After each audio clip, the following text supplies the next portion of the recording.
The car We'll 135. see. Holtkamp likely to start on the ball here. That could be awkward. Oh, he's going to have to move around. What a dart! What a fantastic dart that is from Ollie Holtkamp. That was a awkward dart. The way that's just gone underneath the bullseye on the 25. I was kind of hoping he'd hit the treble 20 because I wanted to see how he'd get on with the ball. The car 135. We'll see. Holtkamp likely to start on the ball here. That could be awkward. Oh, he's going to have to move around. What a dart! What a fantastic dart that is from Ollie Holtkamp. That was a awkward dart. The way that's just gone underneath the bullseye on the 25. I was kind of hoping he'd hit the treble 20 because I wanted to see how he'd get on with the ball. Match opportunity for Ollie Holtkamp to take another victory against one of the front runners of this group. And he gets it. A slow start for Sebastian Bialecki, punished by the Germans, Ollie Holtkamp. A 4-2 success for him, kickstarting his campaign here on Tuesday in Group A. Here for Scott Taylor. Ted Evans has done his job, a treble a throw on average. Would have forced Scott Taylor into a 12-darter, and that's exactly what Scott Taylor's done. He's gone back to that Scott Taylor of yesterday.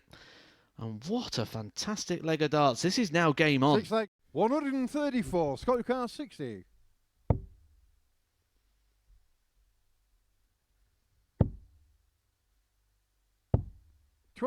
Ted car 76. And could that prove a costly miss for Scott Taylor? 76 here for the match for Ted Evans.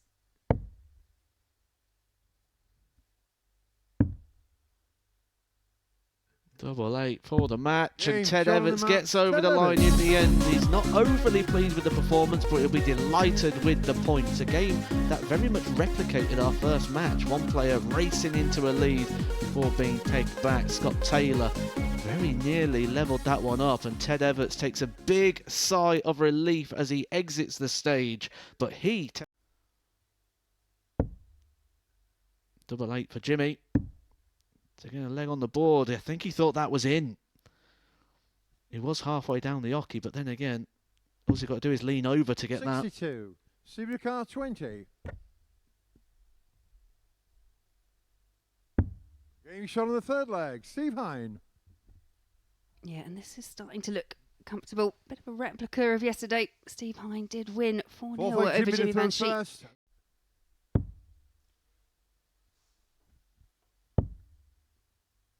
Double 10, and it doesn't 20. go. And yeah, the disappointment there, but Jimmy Banshee coming back for 56.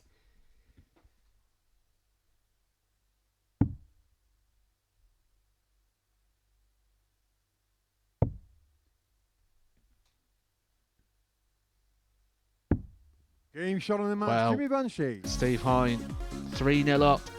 He had 7 match darts, he had a shot at the 170, he had 2 handfuls at his favourite tops, but Jimmy Banshee has completely turned that one around and completed the comeback. Averages in the mid-80s. Strange, it's almost like they're kind of landing almost flat onto the board. But tops here, and tops goes, and that's 2-0 Scott Taylor. Yeah, backs up that opening 13 dart leg with a 15 dart. Scott car 40. Game shot on the match. Yeah, but on that occasion, it is Scott Taylor who finds tops, does seal the match, runs out a 4-1 victor over Ollie Holtkamp. Was averaging around the 110 for a couple of legs, ended up around the 84-72 mark. Car 141.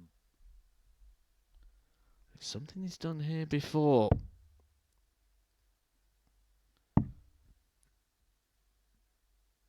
'93. Jimmy car 170.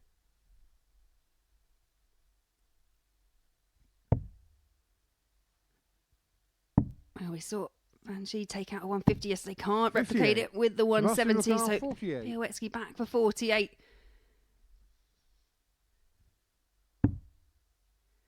Eight for tops.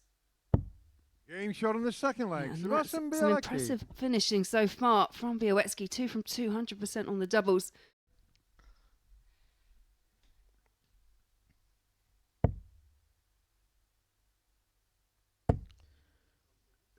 You'd always wanted him in the egg and spoon race at school, wouldn't you? Because he'd be able to keep it balanced, because he wouldn't have to be running too fast. So it wouldn't be much bouncing. 65. Just a couple of strides and it's job done.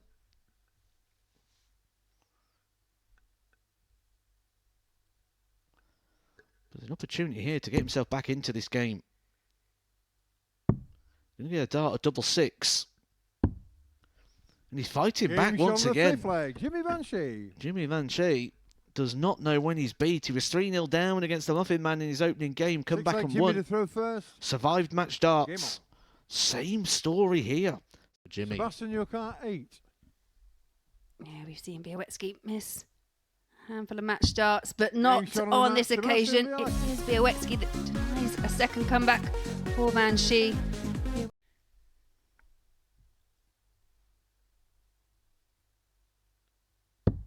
Game shot on the 5th leg. We've only got to look at Luke Littler, for example, with Luke Humphries. Luke Littler could win the next 10 clashes against Luke Humphries, and he still won't forgive him for beating him in that world final. Missed opportunities have been punished up until now.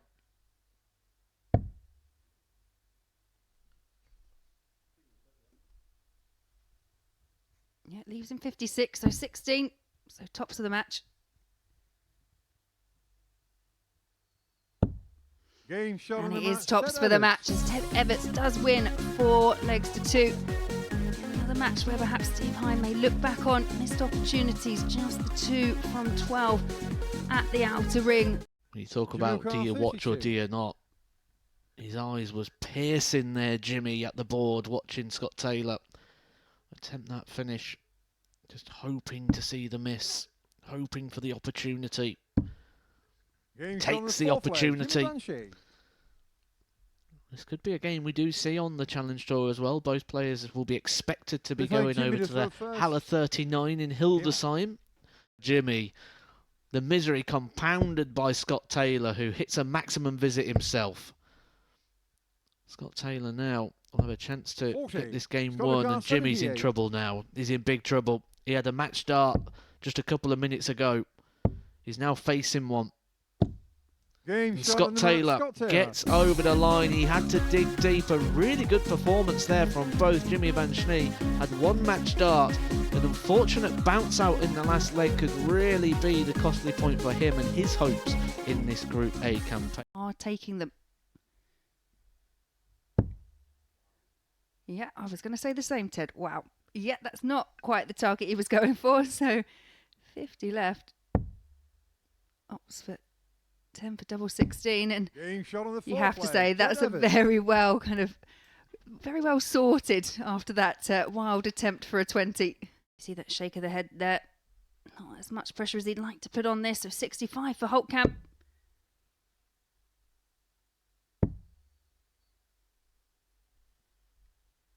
Yeah, taking his time. It is a massive dart. Big adjustment needed.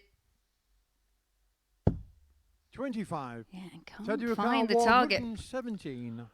These are the type of opportunities that Ted Everts has made a career out of gobbling up. Just need the one treble. He's found it. He will get a dart at tops to save the fixture. What a finish that is from Ted Everts. He survived a couple of match darts in the end from Ollie Holtkamp, who had a fantastic performance there once again against Ted Everts. He would have had those negative thoughts of throwing away leads, but he's done so already today. 3-0 up in his opener, 2-0 up in his second game, 2-0 up in this one. 76.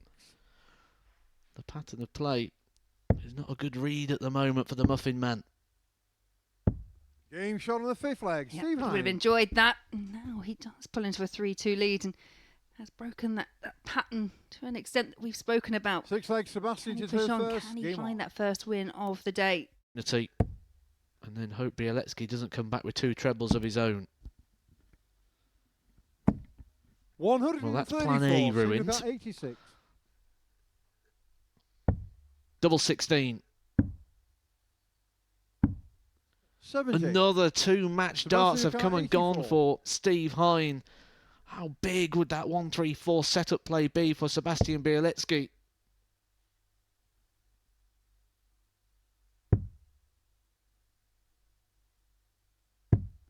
Game shot on the match. Well, it did prove to be absolutely massive, the 1-3-4, and another opportunity just slips through the hands of Steve Hine.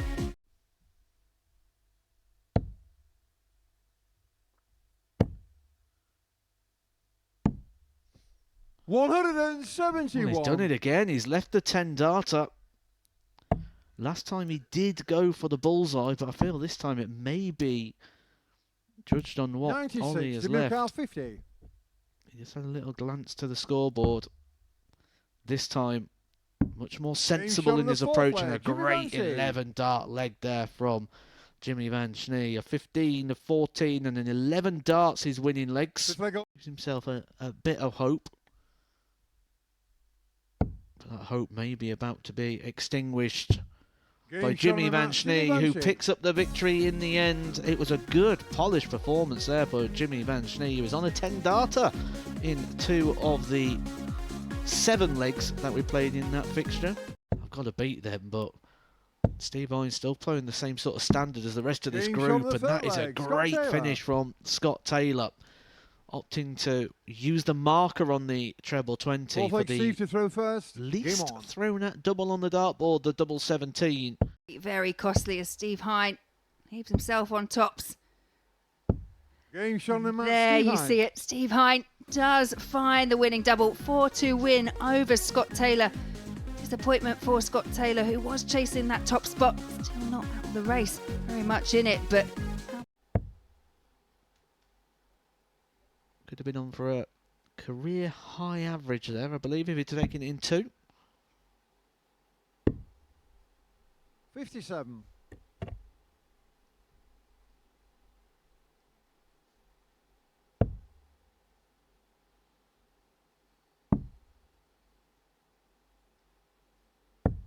$93. Sebastian Carr 41. well, this for a 4-0 victory. Needs double 8. Game Yeah, shot and on the there you match. have it. Sebastian Pins Bialecki. double 8, and that is a 4-0 win for Sebastian Bialecki over the table topper Ted Everts. Carr 120. Didn't seem to enjoy that dart. Steve Hine enjoying his game here, and he could be enjoying another victory. A 120 finish for the match.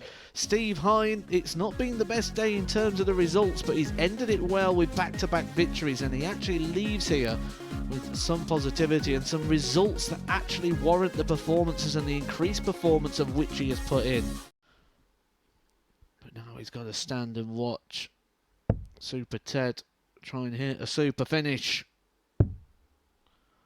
Big adjustment needed. Not found. 72. Jimmy Carr 40. To inflict the 7th leg in a row against Ted Everts.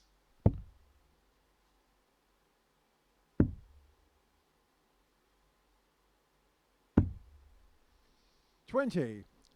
Ted Carr 12. Yeah, real let off. Can Ted convert? Double 6. Great marker. But now that feels awkward. Now Game that's a shot on the third leg. fantastically Ted thrown Everts. dart. Appointment there for Super Ted. Van Schnee looking at 56. Game shot on the match. Jimmy 56 Van it is, and that's a 4-1 victory over Ted Everts for Jimmy Van Schnee. Sebastian Carr Yeah, but Scott Taylor just 124. tapping him on the shoulder.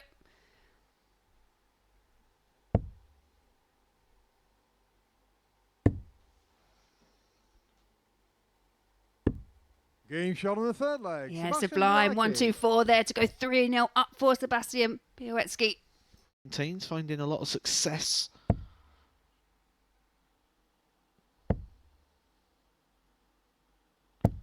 But if Scott Taylor's asking the questions, Bialecki is giving the answers.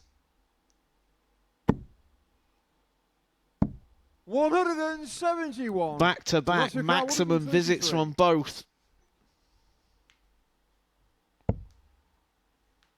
What a way to win it this would be. 66. required. Sets it up beautifully. What a bullseye that is. And he asks the question of Scott Taylor, can he win it on 100? He went for the tops. 60. But Bialecki just a dart away. It's going to be on double 8.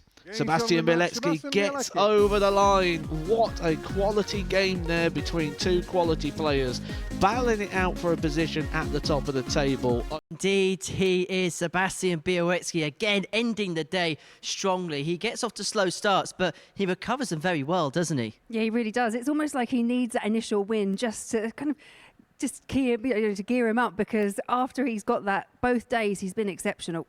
Well, let's show you what has happened then so far today. These are the 15 results of the 15 games that we have watched. And goodness me, did we get our money's worth on day 2 as well at the Super Series? Have a look at that smattering of 4 threes in the middle of the section. But this was kind of what we expected from the onset yesterday from this group, wasn't it? That you thought some of the names in there, some of the qualities that we've seen from the other players as well. This was going to be a really tight group, and it's shown it in the results. Yeah, it really has. And yeah, like you say, we've definitely had a good value from all the players today. But I've been impressed. I think some of the, someone like Scott Taylor perhaps just dropped off how he was from yesterday, but some of the other players, Holtkamp, Van Schie, they've upped their game, and that's why we've got these really competitive results. And yeah, it's been a fun day. Yeah, let's sum up the story of the day then. We'll begin with Sebastian Bialecki now. We were talking on stage at the beginning of the day with Matthew Edgar about the potential of him being the player that could make the big move on moving day. The performances at the end of yesterday were certainly yielding that. And look, towards the end of the session after that, a little bit of a ropey opener. He showed that for sure.